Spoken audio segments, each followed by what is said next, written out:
Hechos capítulo 15, versículo 19. Es donde nos quedamos la semana pasada, así que ahí continuamos, justo donde nos quedamos.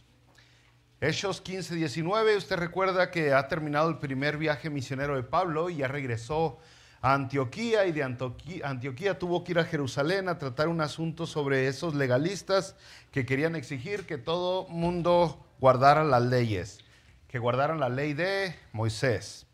Hechos 15, 19, por lo cual yo juzgo que no se inquiete a los gentiles que se convierten a Dios, sino que se les escriba que se aparten de las contaminaciones de los ídolos, de fornicación, de ahogado y de sangre, porque Moisés desde tiempos antiguos tiene en cada ciudad quien lo predique en las sinagogas, donde es leído cada día de reposo.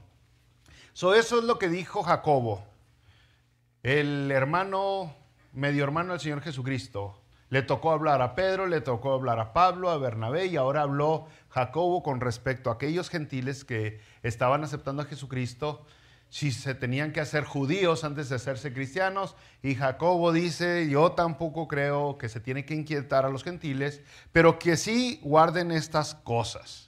¿Okay? En el versículo 5... para que vea bien lo que estaba pasando, dice: pero algunos de la secta de los fariseos que habían creído se levantaron diciendo, y empiezan a decir que estos tienen que guardar la ley de Moisés. En el versículo 7, y después de mucha discusión, Pedro se levantó y habló. El versículo 12, entonces toda la multitud cayó y oyeron a Bernabé y a Pablo. Versículo 13, cuando ellos callaron, Jacobo respondió diciendo... Y todos están diciendo lo mismo, que no se tiene que inquietar a los gentiles, a nosotros, a guardar la ley de Moisés que guardan los judíos. Pero dice Jacobo, pero sí que se guarden, hay que decirles que eviten ciertas cosas, que se mantengan aparte de las contaminaciones de los ídolos, de fornicación, de ahogado y de sangre. Y dice, ¿por qué? Dice, porque Moisés desde tiempos antiguos tiene en cada ciudad quien lo predique. En pocas palabras, estamos intentando alcanzar a los judíos para Cristo, y si estas personas gentiles que son cristianos, que no son judíos, no se cuidan en su testimonio, no van a poder alcanzar a los judíos, porque los judíos los tienen etiquetados a los gentiles como cerdos, como sucios, como inmundos. Entonces, pues no va a haber esa conexión, porque el judío luego se va a alejar del gentil. Pero no es que la ley te salva o que la ley te ayuda a ser salvo. De hecho, Romanos capítulo 3, versículo 20 dice, ya que por las obras de la ley ningún ser humano será justificado delante de él. ¿Cuántos? Ni uno. Por las obras de la ley, dice la palabra de Dios, nadie es justificado, nadie es salvo. Y los judaizantes estaban diciendo, se necesitan circuncidar, necesitan guardar la ley de Moisés para ser salvos. Tristemente ahorita tenemos algunas religiones, algunos cristianos que se dicen cristianos, que todavía le piden cosas parecidas a los demás que hagan, que necesitas bautizarte para ser salvo. El bautismo no salva a nadie. Necesitas participar de la cena del Señor para ser salvo. La cena del Señor no salva a nadie. Necesitas dejar de comer o comenzar a comer o dejar de beber cierta comida, cierta bebida para ser salvo. No es cierto. Y así como esas cosas no le dan la salvación, tampoco se la quitan. El único que le puede dar la salvación es Jesucristo, por fe en Él. Cuando usted viene a Jesucristo y usted nace de nuevo, entonces cambia su estilo de vida, cambia sus prácticas, pero no es que cambia para ser salvo, cambia porque es salvo. Jesucristo lo dijo bien claro, por tus frutos te conocerán. Entonces es lógico que una persona que es cristiana dejó cositas como avaricia o pleitos, cosas feas, fornicaciones, las dejó, pero no para ser salvo, sino porque es salvo. Es lógico que un cristiano se bautice, pero no para ser salvo, se bautiza porque ya es salvo, porque está buscando obedecer a aquel que le dio la vida eterna. Continuamos pues la lectura, brothers, aquí en Hechos 15. Y ahora dice, entonces pareció bien a los apóstoles y a los ancianos, con toda la iglesia, elegir de entre ellos varones y enviarlos a Antioquía con Pablo y Bernabé. A Judas, que tenía por sobrenombre Barsabás, y a Silas, varones principales entre los hermanos, y escribir por conducto de ellos los apóstoles y los ancianos y los hermanos, a los hermanos de entre los gentiles que están en Antioquía, en Siria y en Cilicia, salud. Por cuanto hemos oído que algunos que han salido de nosotros, a los cuales no dimos orden, os han inquietado con palabras, perturbando vuestras almas, mandando circuncidaros y guardar la ley. Nos ha parecido bien, habiendo llegado a un acuerdo, elegir varones y enviarlos a vosotros con nuestros amados Bernabé y Pablo, hombres que han expuesto su vida por el nombre de nuestro Señor Jesucristo. Así que enviamos a Judas y a Silas, los cuales también de palabra os harán saber lo mismo. Porque ha parecido bien al Espíritu Santo y a nosotros no imponeros ninguna carga más que estas cosas necesarias, que os abstengáis de lo sacrificado a los ídolos, a ídolos de sangre, de ahogado y de fornicación, de las cuales cosas si os guardaréis, bien haréis. Pasadlo bien. Bueno, luego aquí en la carta ese es el resumen que llegaron, y dice que les pareció bien a los apóstoles, ancianos y a toda la iglesia, a todos, mandar esta carta a Antioquía y a las otras ciudades donde se había estado inquietando a todos los cristianos gentiles a que guardaran la ley de Moisés. Pero dicen, nosotros no dimos la orden. Estas personas que están desparramando veneno por todos lados salieron de sus propias ganas. Solo se separaron de la iglesia, solo dijeron vamos y comenzaron su propio ministerio de judaizar a las personas. ¿Y qué es lo que provocaron? Inquietaron, perturbaron, tal vez porque les parecía correcto, tal vez porque a lo mejor metiéndole ese tipo de inquietud a las personas pueden obtener control o cierto dominio, cierto poder, finanzas, yo qué sé. La gente hace las cosas por muchas razones, y casi siempre dentro de la religión y del gobierno se usan dos cosas para poder conseguir el control sobre las personas. Hay dos cosas que los religiosos y políticos usan y van a seguir usando para poderlo controlar. Una son promesas. Promesas. No nomás lo usan los políticos, también los religiosos.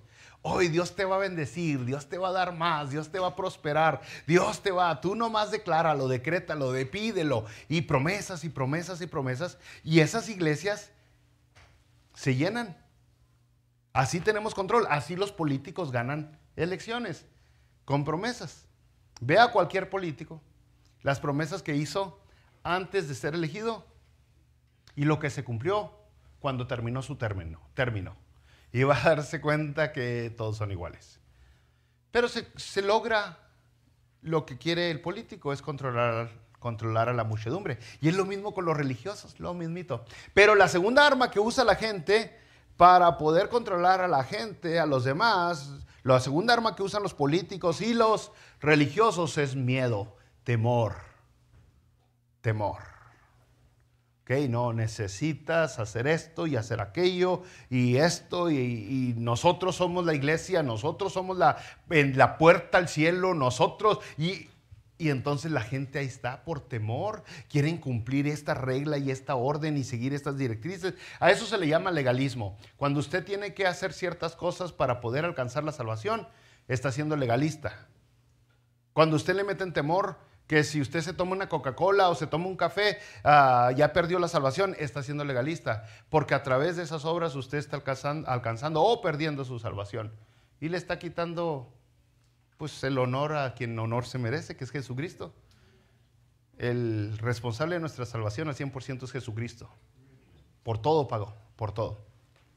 Entonces aquí están estos brothers que salieron porque les dio la gana, y salieron a conseguir problemas y pues lo consiguieron. Y la motivación así como saber, pues no estamos muy seguros, bro, qué es lo que los motivó. La verdad es que la gente se pelea por muchas cosas y por muchas razones, por muchos motivos, porque el caso es de que dejaron bien en claro los apóstoles y los ancianos. Nosotros no los mandamos. Solitos salieron. Y luego entran en el personaje, entra Judas y Silas. Judas otra vez es otro hermano menor de Jesús, es lo que tradicionalmente se ha creído, igual que Jacobo. Entonces en este capítulo 15 pudimos ver a dos hermanos menores de Jesucristo, hijos de María, ya entregados, ya sirviendo, ya como ancianos, ya como líderes en la iglesia. Después vamos a ver que uno de ellos escribe la carta de Santiago y otro de ellos escribe la penúltima carta de la Biblia, que es Judas. Asombroso, trabajando, echándole ganas. Silas, gracias a este evento que está pasando, fíjese Dios cómo funciona de una manera así bien rarota para nosotros. Si este bronconón no hubiera sucedido, posiblemente Silas nunca hubiera ido a Antioquía y no se hubiera convertido en el compañero de Pablo de viajes, del segundo viaje misionero. Y volvió a salir lo de la comida a los ídolos, de sangre de ahogado, de fornicación, y otra vez son prácticas gentiles, todas asociadas con el paganismo, todas ellas asociadas con el paganismo, con la falsa religión. Y pues lo que está diciendo es no provoquen a los judíos innecesariamente, porque los judíos son parte del campo misionero. Ya lo habíamos hablado la semana pasada. Si usted va a una iglesia y le dicen tiene que llevar tacuche, lleve tacuche. No le afecta, no le duele, báñase ese día si quiere. El caso es de que escuchen la palabra de Dios. O sea, si la idea es... A ver, déjense la pongo. Si a mí me invitaran a predicar al Vaticano, yo voy a predicar al Vaticano. Así se la pongo. Si me invitan a ir a escuchar al que habla en el Vaticano, no voy. Pero si me invitan a ir a mí a predicar, yo voy. Si me invitaran a predicar a una mezquita, voy a predicar a una mezquita. Si me invitaran a predicar a una sinagoga, voy a una sinagoga. ¿Algún templo budista? Voy a un templo budista a predicar a Jesucristo. ¿Ok? Y si cuando voy a entrar al templo budista me piden que me quite las chanclas para poder predicar, me las quito para poder predicar. ¿Sí está entendiendo? La idea es compartir a Jesucristo. Bueno, el caso es de que en Hechos capítulo 18, versículo 5, dice: y cuando Silas y Timoteo vinieron a Macedonia, Pablo estaba entregado por entero a la predicación de la palabra, testificando a los judíos que Jesús era el Cristo. ¿A quién le estaba predicando Pablo? Y esto es ¿cuántos capítulos después del 15? 3. ¿Se fija por qué era necesario guardar todo esto que les dijo? Les estaban predicando a los judíos. ¿Cómo iban a poder darle oportunidad a Pablo y a Timoteo y a Silas y a los demás de predicar? Pues nomás intentando dando a ceder tantito. De hecho, en el capítulo 16 usted va a ver que Pablo, el próximo capítulo, circuncida a Timoteo. Pobre Timoteo, lo que tuvo que pagar, y usted dice que ha pagado mucho por Cristo. O sea, en el capítulo 16, Timoteo era hijo de judío y de gentil, y se une a Pablo, y Pablo le dice: ven Timoteo, es que hay que hablar con los judíos y así no te van a dar chance. Lo que hay que pagar, ¿no? Gracias a Dios que nosotros le predicamos a los gentiles. Entonces, brothers, Pablo hace lo necesario. Y llega un momento donde dice Pablo: para los gentiles me hice gentil, en los judíos me hice judío, con los griegos, con todos y para todos. Al fin de que escuchen el mensaje de Jesucristo. O sea, no estamos hablando, ponga atención porque después va a decir: es que me tomé unas bien heladas allá en la cantina, pues para predicarle a los borrachos. No vaya, no malentienda. No estamos hablando de faltarle a la moralidad o faltas de justicia. Estamos hablando de cosas superficiales, no de cosas morales. Entonces no vaya a entender que, ay, sí, pues perdón, bro, es que me inyecté. ¿Qué se inyectó? Pues para predicarle a los drogos, ¿no? Vamos al versículo 30, bros. Versículo 30 dice, así pues, los que fueron enviados descendieron a Antioquía y reuniendo a la congregación entregaron la carta, habiendo leído la cual se regocijaron por la consolación. Ya fascinó. ¿Cuántas cartas en la Biblia o cuántas cartas de la Biblia son escritas por el trabajo en cooperativa de todos los apóstoles y de todos los ancianos de Jerusalén? ¿Cuántas puede mencionar? No más el pedacito que acabamos de leer. Ese pedacito lo escribieron todos los apóstoles y todos los ancianos. O sea, leemos Corintios. ¿Quién lo escribió? Gálatas. ¿Quién lo escribió? Romanos. ¿Quién lo escribió? Pedro. ¿Quién lo escribió? ¿Quién escribió Judas? ¿Quién escribió la primera, segunda y tercera de Juan? Pero este pedacito que acabamos de leer lo escribieron todos. O sea, qué chulada. Y dice aquí, ¿qué sucedió? Se regocijaron por la consolación. Oiga, pues ya fascinó, brothers. Ya fascinó, pues están huyendo del legalismo, de que ya no tienes que hacer eso y ya no tienes que... Cosas ceremoniales, cosas ritualistas, nada que ver con la moralidad o la inmoralidad o la injusticia. Y de repente les quitan esa carga de encima. Nomás imagínense. Hermanas, ¿qué peso sería si el día de hoy usted tendría que venir aquí a la iglesia con sus vestimentas de un color neutral? No más. ¿Ok? No más color neutral. O sea, nada de color rojito, naranjita. No, que sea un color que demuestre su humildad. ¿Ok? Muy neutral. Y que comience su vestimenta en el tobillo y termine en la gargilla. Ah, no, aquí. De tobillo a gargantilla. Es más, que pase todavía más, que su cabeza esté cubierta. Y que no traiga aretes. Y que no traiga anillos. Y que no traiga maquillaje. Y no sé quién sufriría más, si usted o su esposo. Pero...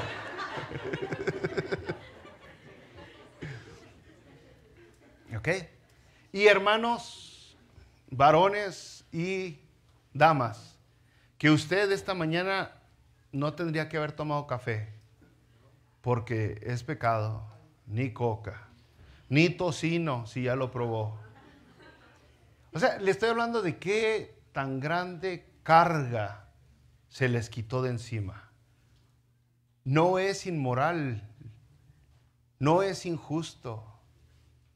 O sea, se les está diciendo, esas eran cosas, eran prácticas religiosas para que viera el pueblo de Israel que tenía que ser diferente al resto del mundo.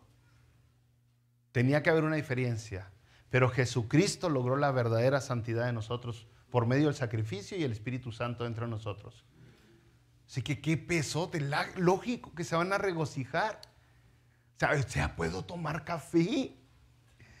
O sea, ¿puedo comer tocino? O sea, coca helada así en un vasote con hielos. ¿Se vale? O sea, ¿puedo celebrar mi cumpleaños? ¿Puedo celebrar la Navidad? ¿Puedo poner arbolito? Ya me estoy saliendo, ¿no? Pero el caso es de que dice aquí que se regocijaron.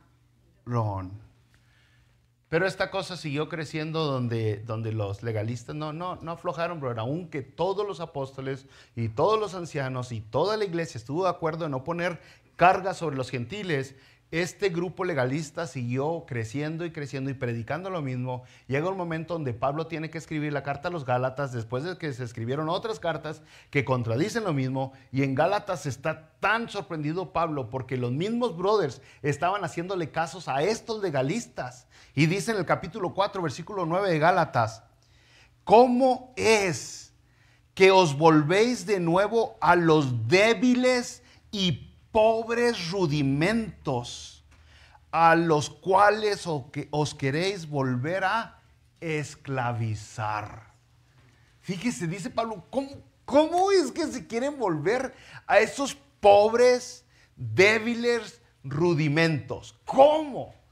O sea, otra vez, y poniendo en el contexto de nosotros, otra vez quieres dejar de tomar café, otra vez quieres dejar de comer tocino, porque crees que eso te va a dar santidad.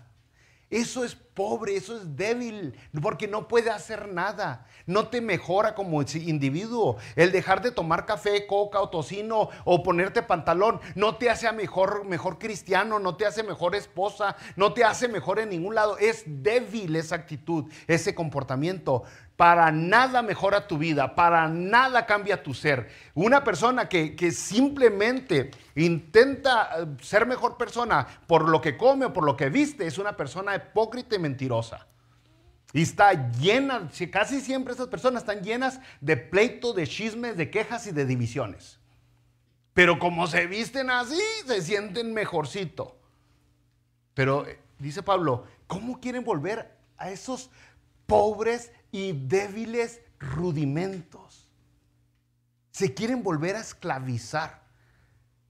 Sí, y esa es la libertad de la cual Jesucristo habla en Gálatas. Pablo habla, en Gálatas. Que se nos rompieron las cadenas del legalismo.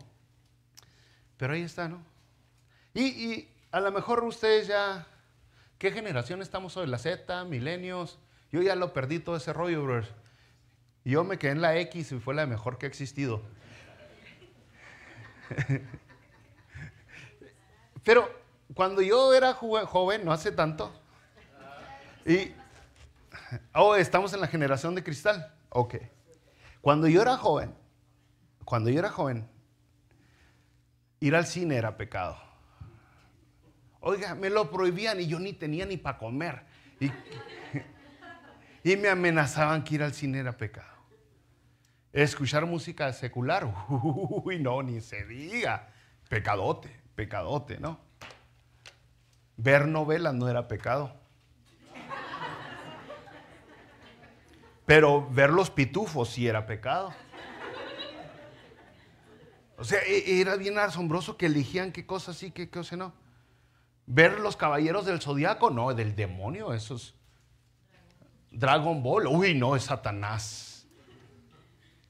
Y el caso es de que el legalismo siempre haya entrada en las iglesias.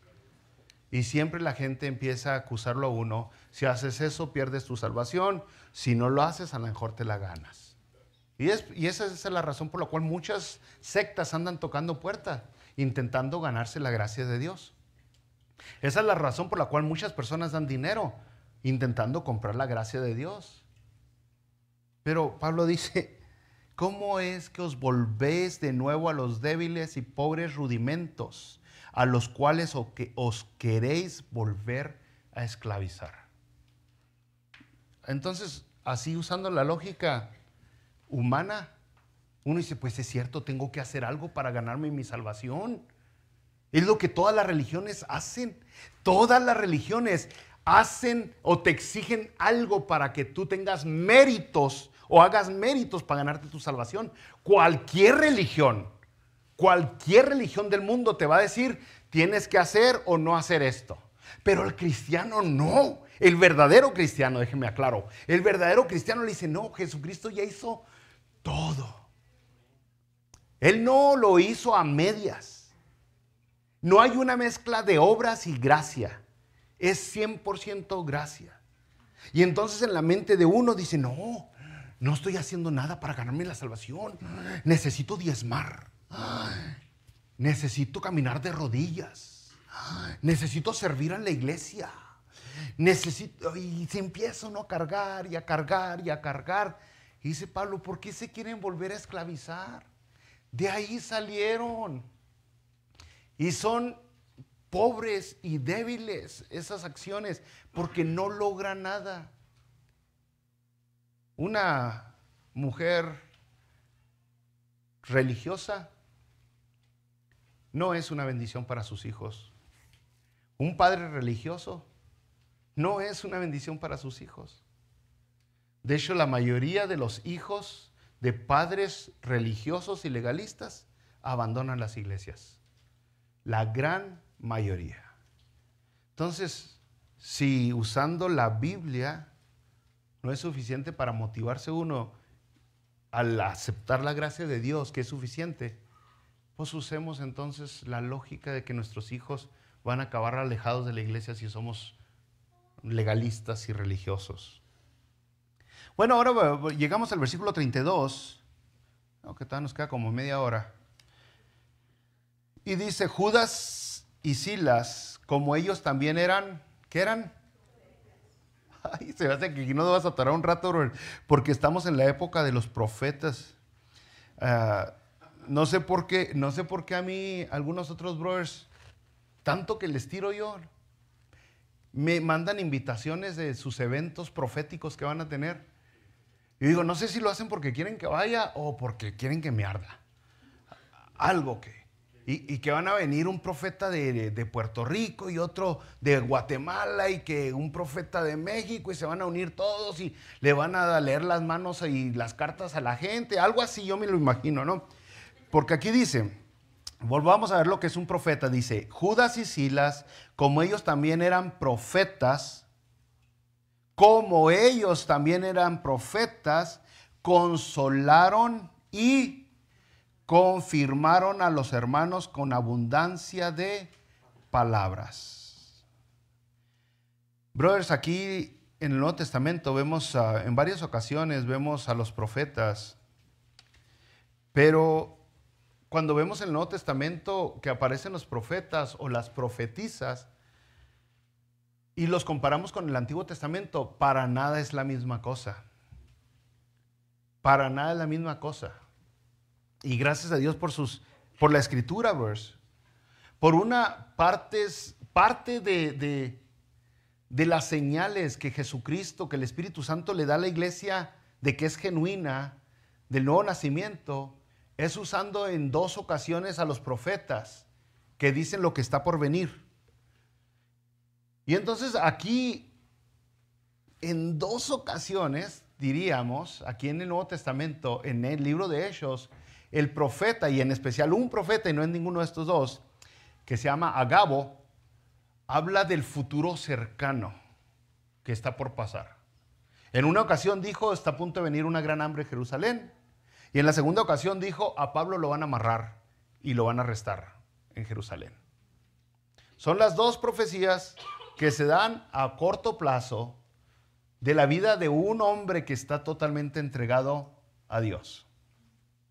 En otras ocasiones, gracias a Dios por la Biblia, vemos a los profetas anunciando la segunda venida, pero más que eso, explicando la primera venida de Jesucristo. Entonces es a donde llegan muchos brothers, que los profetas del Antiguo Testamento eran los que agarraban las profecías del Antiguo y las aclaraban con Jesucristo. Miren, aquí se cumplen las profecías. Eran maestros especializados en las profecías que se cumplieron por Jesucristo, de cierta manera, dicen los brothers.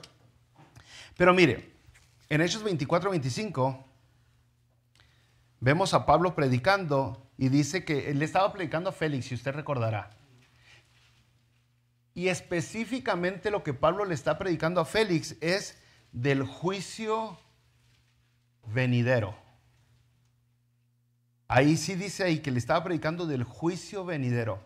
¿Es profecía o no? Sí es profecía.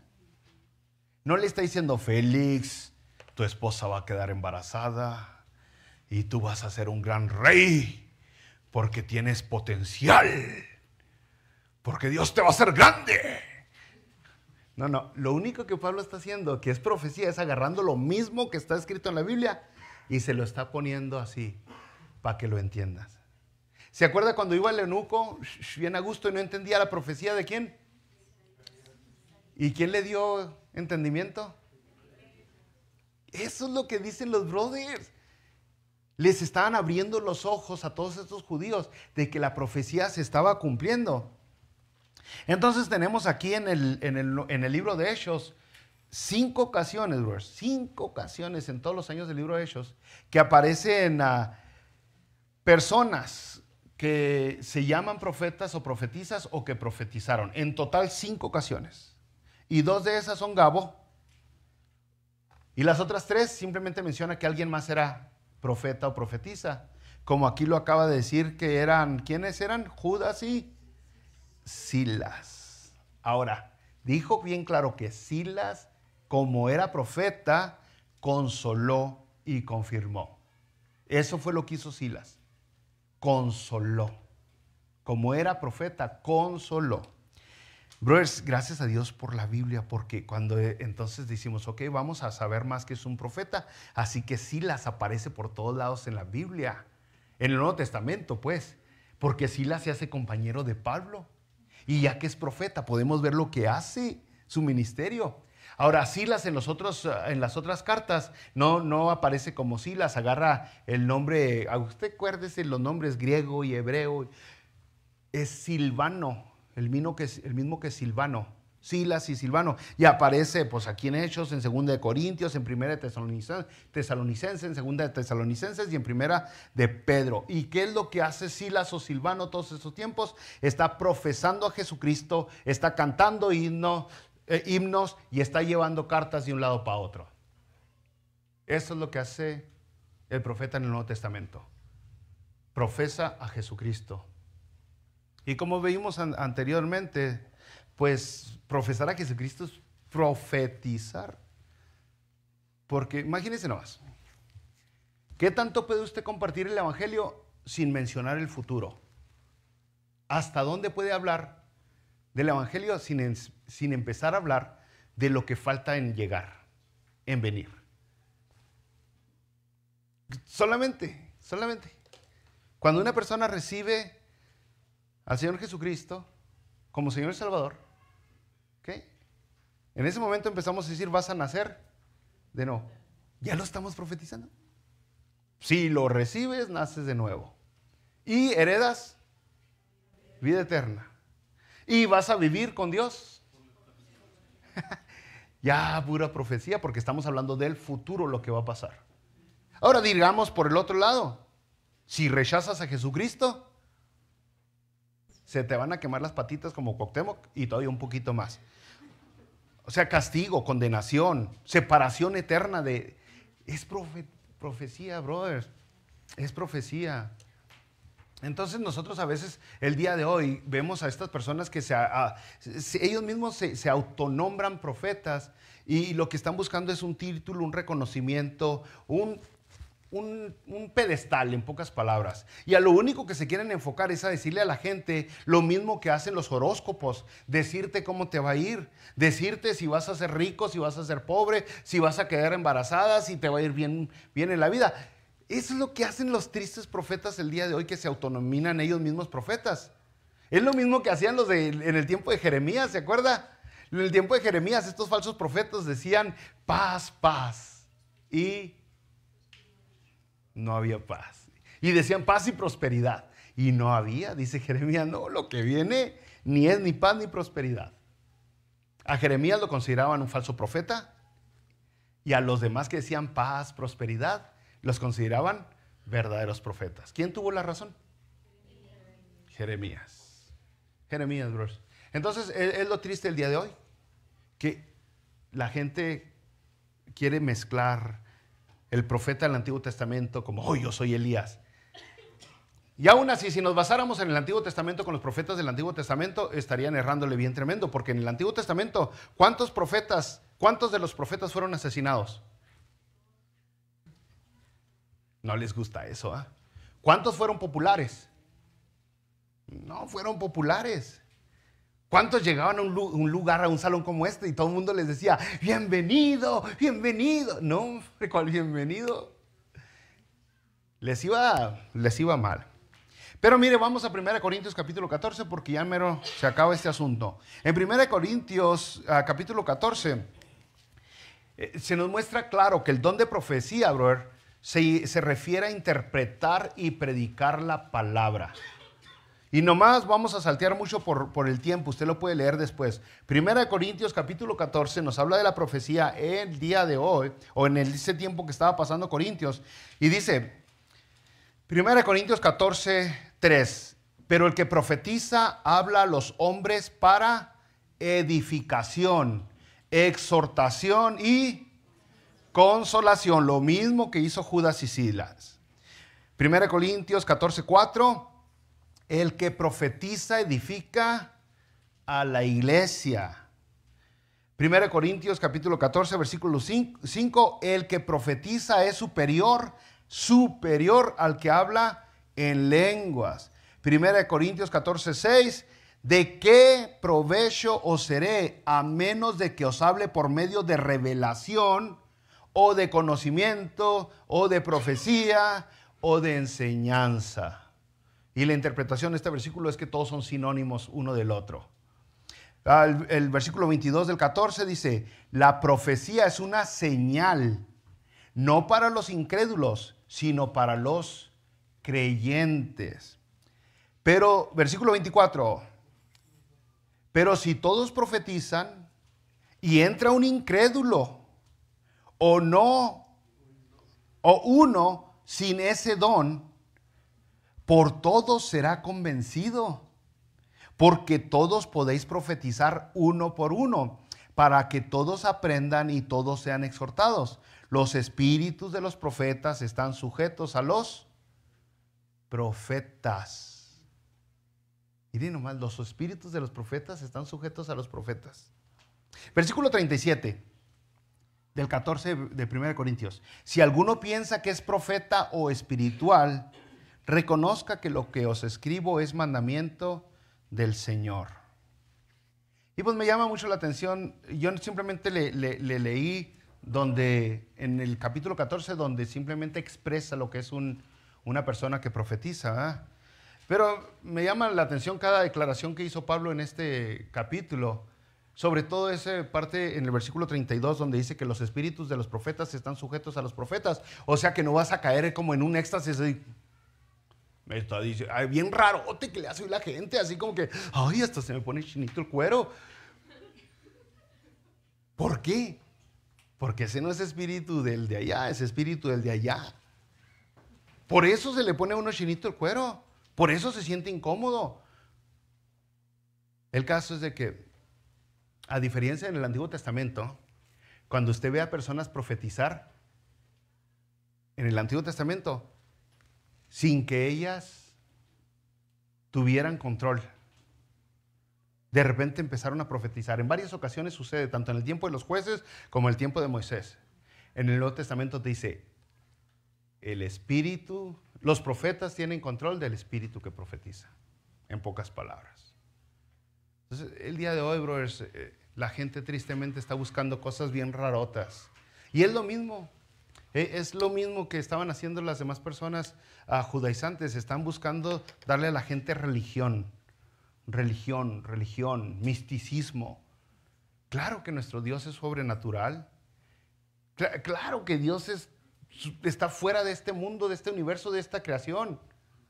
Pero también Dios hizo lo natural. Todo lo que existe, la materia, la creó Dios. No fue producto del mal. Dios mismo creó todo lo que está alrededor. Y entonces Dios nos habla a través de lo natural también. Y a veces ignoramos esa parte. Entonces es muy similar en Hechos capítulo 2, cuando bajó el Espíritu sobre las personas y todos empezaron a hablar. ¿Qué hablaban? No cómo hablaban, pero ¿qué hablaban? Las maravillas de Dios. O sea, todos sabían que algo asombroso estaba pasando, pero era claro lo que anunciaban, las maravillas de Dios. Y a eso fuimos llamados nosotros, a anunciar las maravillas de Dios.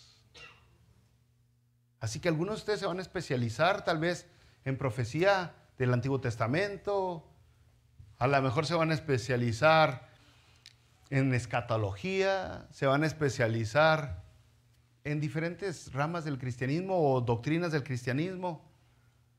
Y eso les va a dar un título, un nombre, van a ser reconocidos por eso. O a lo mejor no van a saber ni dónde está Génesis. También esos van a ser reconocidos porque no saben ni dónde está Génesis. Y es lo que estamos viendo cuando leemos el libro de Hechos. A gente que en su caminar en la iglesia empezó a agarrar un reconocimiento por su diario vivir, por su actitud, por su entrega, por su compromiso, por su desgaste, por el sacrificio que hace, a tal grado que empieza a agarrar un renombre, empiezan a reconocerlo la gente y a darle honor por lo que es. Y aquí dice, como Judas y Silas eran profetas, hicieron lo que un profeta tenía que hacer. ¿Y qué fue? Consolaron y confirmaron a los hermanos. ¿Necesitamos eso aquí en la iglesia? Oh, sí necesitamos. Sí necesitamos gente que nos consuele, brother. Gente, a mí se me hace gracioso, ¿no? Porque a través de los años ha venido personas que me han dicho, pastor, pues no quería que supiera, pero yo ya quiero tirar la toalla y no sabía agüitar por qué pensaba eso. Yo siempre les digo, yo mismo he querido aventar la toalla muchas veces. Si yo siendo el pastor he querido aventar la toalla, yo sé que usted también. Todos hemos querido aventar la toalla, todos necesitamos consolación, todos necesitamos abrazos. Usted ve a Nimsi ha querido aventar la toalla. Ve al hermano Jorge, estoy seguro que ha querido aventar la toalla. La hermana Luli, santa sierva de Dios. ¿Por qué se rieron? Dígales algo. Dígame, ¿sí o no ha querido aventar la toalla? Hermano Jorge, ¿sí o no ha querido aventar la toalla? Yo he querido aventar la toalla. Necesitamos gente que nos consuele. No estamos hechos de carne y hueso. Los únicos de madera aquí es mi esposa y Martín. Y aún ellos han querido aventar la... Oh, pero de Ciudad Madera, ¿eh? Sí, de Ciudad Madera, perdón. El caso es de que estas personas, que en esta ocasión les llama la Biblia profetas, son las personas que dan consolación. Y son las personas que necesitamos en la iglesia. Y para consolar no andan con fantasías o mitología o cosas raronas. Usaban la misma Biblia para dar consolación. La misma palabra de Dios para fortalecernos. Imagínese, usted está pasando triste y alguien le lee Salmo 23. Le dice, aunque andes en valle de sombra de muerte, Dios estará contigo. ¿Cómo no me va a consolar eso? ¿Cómo no me va a animar eso? Estás usando la palabra de Dios. Entonces muchos de aquí yo creo que podrían hacer el trabajo que hacían Judas y Silas y consolar a otras personas. Usando la escritura. Consolarnos es algo que todos necesitamos, brothers. Vamos a terminar con el Hechos 33, brothers. 15, 33 y 34. Y pasando algún tiempo ahí, fueron despedidos en paz por los hermanos para volver a aquellos que los habían enviado. Mas Silas le pareció bien el quedarse ahí. Y Pablo y Bernabé continuaron en Antioquía enseñando la palabra del Señor y anunciando el evangelio con nosotros. Rápidamente le digo, si en su Biblia no aparece el versículo 34 donde dice, mas a Silas le pareció bien el quedarse ahí, es porque en algunos de los rollos antiguos no aparece ese versículo. Entonces, en alguno de los rollos no está, mas a Silas le pareció bien quedarse ahí, y por eso depende de su Biblia donde salió, no aparece esa parte, ¿verdad? Y en otros rollos sí aparece. Porque Silas se quedó ahí, ¿eh? No es que, se quedó, no, pues después lo vamos a ver que se fue con Pablo. Pero ¿qué estaban haciendo ahí cuando se quedó ahí? Dice, y Pablo y Bernabé continuaron en Antioquía enseñando la palabra del Señor y anunciando el evangelio. Una es enseñándole a los que ya son cristianos y otra es anunciando a los que todavía no son cristianos. Ahí está la diferencia.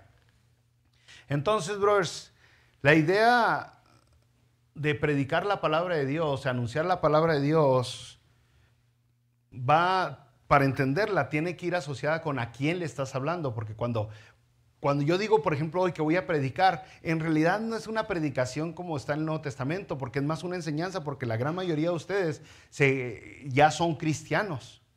Pero la palabra de Dios cuando habla predicar es cuando le estás hablando a un inconverso. Y la única predicación que el Nuevo Testamento da es la de anunciar a Jesucristo. El día de hoy decimos, oh, predicó el pastor del amor. No existe, bíblicamente hablando, no existe una predicación del amor. Hay enseñanzas. Pero si queremos aferrarnos a la palabra como está escrita, no existe, nomás existe una predicación. Y esa predicación es Jesucristo como Señor y Salvador. Entonces, cuando nos reunimos nosotros aquí, ¿qué hacemos? Enseñamos, nos exhortamos, nos motivamos. Y cuando veo que viene un que otro inconverso, pues lo intento convencer para que diezme. No es cierto, porque ¿qué tiene que hacer un inconverso ofrendando, diezmando? Nada. El apoyar económicamente, el apoyar con dones, con talento, con tiempo, no es de las personas que todavía no aceptan a Jesucristo, es de los que ya aceptaron a Jesucristo y que sienten el llamado, la carga a hacerlo, de parte de Jesucristo también. Entonces hay que entender eso cuando leemos el Nuevo Testamento. ¿A quién está hablándole? Cuando nos reunimos aquí, brothers, pues le estamos hablando a cristianos por lo general. Y lo difícil de los mensajes, se me hace que es una mejor palabra usada hoy, los mensajes que predicamos aquí, lo difícil es que algunos de ustedes tienen una madurez, wow, un conocimiento bíblico que, wow, o sea, 2, 3 de ustedes me corrigen cada vez que la riego cuando me bajo, porque conocen la Biblia. Y me dicen, brother, usted dijo que esto y no era aquello. ¡Qué bueno! Necesito eso. Pero el reto de predicador es poderles predicar a ustedes que tienen un conocimiento de la Biblia elevado y también a ustedes que apenas están comenzando a conocer la Biblia. Ese es un reto difícil. Y para poder satisfacer todas las necesidades bíblicas que cada uno tiene, necesitamos otra vez que haya aquí más de un servidor. Que hayan varios. Que no sea uno el que hace todo. Que seamos varios los que hacemos aquí. Y que pues, le podamos entonces dar de acuerdo a los dones que Dios nos dio a cada persona, a cada individuo. Vamos a orar.